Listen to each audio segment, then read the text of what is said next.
front of me is Motorola Razr 70 Ultra, and today I would like to show you how you can set up face unlock.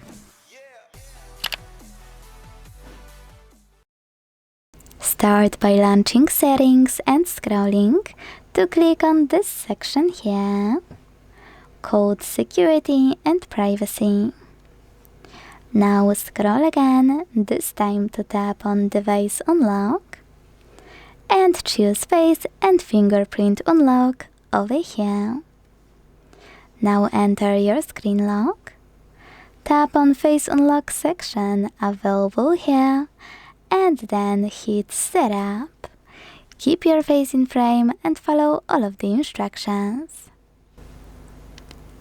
When it's ready, select done. Then make sure this section here, unlock your phone, is enabled.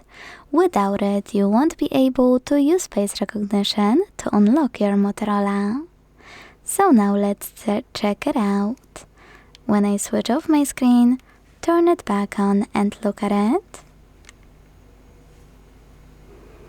I can see that face unlock is working properly.